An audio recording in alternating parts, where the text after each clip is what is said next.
Pemirsa apa kabar? Saya Santina membawakan Warta Berita PTS tanggal 1 Agustus.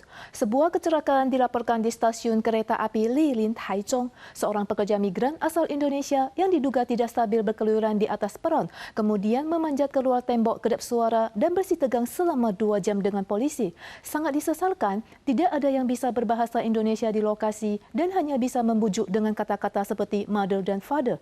PMI tersebut akhirnya memanjat melewati tembok kedap suara dan tewas di ranggar kereta api yang lewat. Seorang PMI berdiri di luar tembok kedap suara jembatan layang kereta api. Sekitar pukul 10 tanggal 31, PMI ini menerobos ke area rel kereta stasiun Lilin, Taichung tanpa izin. Saat menerima laporan, polisi kereta api bergegas ke tempat kejadian untuk menanganinya.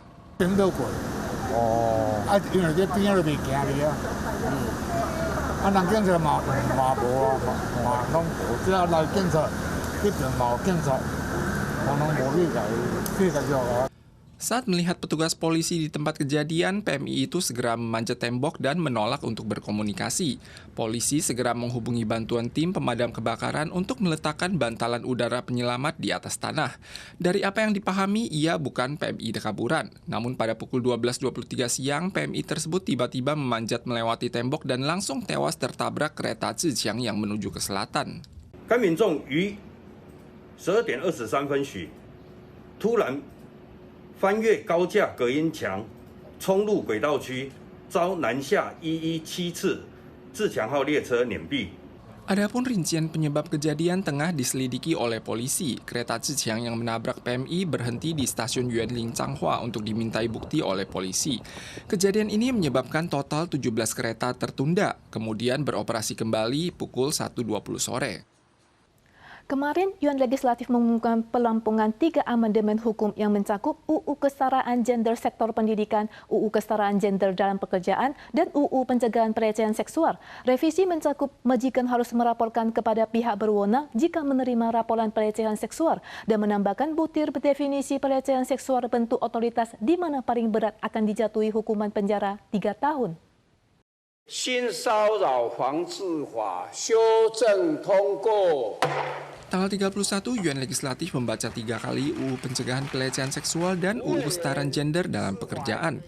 Dalam amandemen UU Pencegahan Pelecehan Seksual tertulis secara jelas bahwa hukuman pelecehan seksual terkait hubungan otoritas ditingkatkan hingga maksimal 3 tahun penjara dan denda maksimal $600.000 Taiwan.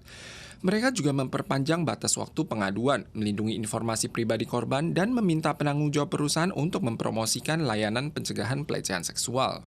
在这跟所有的被害人一鞠躬，是你们的伤痛、你们的勇敢，开出了一条改革的血路，给了台湾社会，也给了我们立法院这一次改革的机会。希望这次修法呢，在重视权势性骚之后，我们也能够延长儿少性侵被害人的追诉期限，能够早日实现。 UU Kesetaraan Gender Sektor Pekerjaan juga menambahkan pelecehan seksual terkait hubungan otoritas dan menjatuhkan sanksi berat berdasarkan status profesi. Denda maksimal adalah $1 juta Taiwan dan maksimal ganti rugi hingga 5 kali lipat. Jika kondisinya parah, majikan boleh memberhentikan atau mengalokasikan terdakwa ke posisi lain. Majikan juga harus melapor saat menerima pengaduan dan hasil penyelidikan. Sejak akhir Mei, tren Me Too yang merambah di dunia politik telah merebak di dalam negeri. Oleh sebab itu, pemerintah mempercepat laju amandemen UU dengan harapan dapat menghukum para pelaku secara tegas, melindungi hak dan kepentingan korban, serta meningkatkan sistem pencegahan pelecehan seksual. Ditjen Perikanan menetapkan bahwa penangkapan dan penjualan kepiting betina bertelur dilarang setiap Agustus hingga akhir Desember. Pelanggar akan dikenakan denda maksimal $150.000 Taiwan. Kemarin Ditjen Perikanan menandai kepiting bertelur untuk dilepas liarkan pada hari ini. Upaya ini diharapkan untuk bisa mempelajari lebih lanjut tentang reproduksi kepiting. Peneliti memberikan tanda T pada cangkang kepiting sebelum dilepaskan ke laut. Upaya ini dilakukan untuk melacak situasi perkembangbiakan kepiting karena dalam beberapa tahun terakhir, jumlah kepiting banyak berkurang dengan ukuran yang semakin kecil.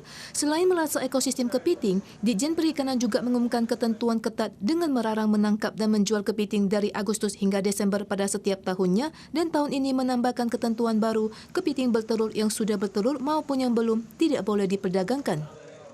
Sebuah bangunan berusia 28 tahun di Kangsan, Kaohsiung sudah lama meresahkan masyarakat karena masalah ubin gedung yang terkelupas. Taifun kali ini juga menimbulkan hujan ubin di sekitar bangunan sehingga polisi menarik garis kuning memblokir lokasi kejadian.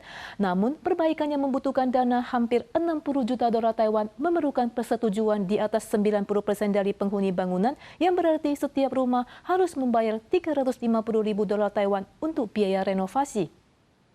Lewat layar monitor, asap dan debu mengepul di atas tanah, serpian batu berserakan. Bangunan berusia 28 tahun di Kangsan, Kaohsiung ini diterjang angin kencang pada malam Taifun tanggal 27, mengakibatkan ubin berjatuhan.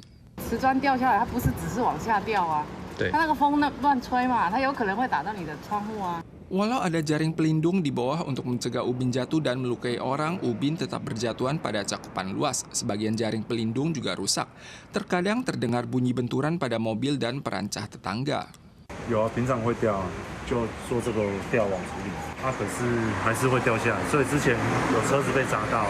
Pengurus memutuskan menggalang dana perbaikan dari para penghuni, namun harus memperoleh 90% persetujuan warga. Biaya reparasi diperkirakan di atas 57 juta dolar Taiwan. Jadi kalau 164 rumah tangga, setiap unit harus membayar sekitar 350 ribu dolar Taiwan. Membuat sebagian penghuni enggan membayar dan memperlambat laju reparasi. 倘若因为外墙瓷砖剥落导致他人受损，则住户会因此要负上刑事跟民事责任。 Terkelupasnya dinding luar akan memengaruhi keselamatan lalu lintas. Langkah perlindungan harus diambil sebelum reparasi selesai. Jika tidak, saat ubin terkelupas dan melukai orang lain, penghuni harus bertanggung jawab secara pidana dan perdata.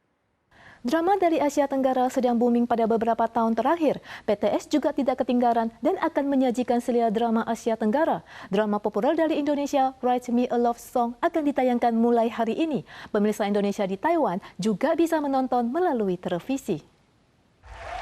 Penyanyi dan penulis lagu Kun yang tidak pernah pacaran harus menulis lagu cinta yang romantis pada kontrak kerja pertamanya. Di saat dia kewalahan dan tidak bisa menemukan kata-kata penuh perasaan, ada 3 gadis tipe berbeda yang muncul di sekitarnya. Akankah Kun jatuh cinta pada salah seorang dari mereka? Drama komedi yang dibintangi penyanyi Bio1 tidak hanya diiringi ragu-ragu yang enak didengar, tetapi juga menyajikan kehidupan cinta anak muda zaman sekarang. Mulai 1 Agustus, drama ini akan ditayangkan setiap Senin hingga Rabu pada pukul 11 pagi di saluran televisi PTS dan ditayang ulang pada pukul 11 malam harinya. Teman-teman pekerja migran dapat mengikuti serial drama kampung halaman selama merantau di Taiwan. Para pemirsa sekalian, sekian warta berita dari PTS. Kita suara lagi di lain kesempatan. Sampai jumpa.